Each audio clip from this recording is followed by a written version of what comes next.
My husband and I have 115 acres on the eastern slopes of Mt Bolton, which is near Ballarat. We purchased the property when no one else wanted to because it was a bit of a mess. It was like windrows of pine, big holes.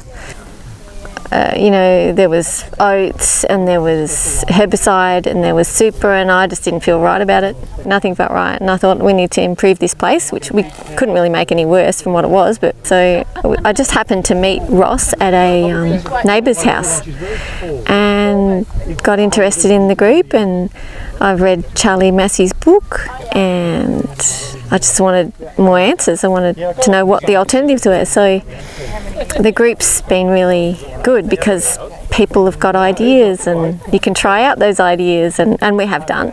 So, and we've had some successes. So we tried a winter cover crop last year in a small area, and it's granity, sandy soils, and it was okay considering how poor the soil was, acidic and what have you. And then one of our paddocks that hadn't been ploughed, which still had big 4-foot holes from stumps that had been ripped out in it. We've got a fellow guy who's a share farmer. He's putting sheep on it, and he was disking it, and I said, well, instead of chucking oats on it, let's chuck this 9 species mix on. Well, we've got sunflowers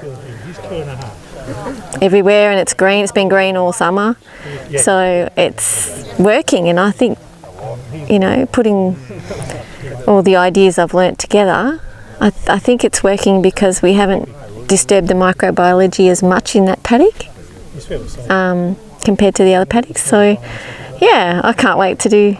I'm putting out worm tea on a sprayer. I'm coating the seed with a slurry from compost and worm tea, and I'm not putting chemicals on the place. It's great.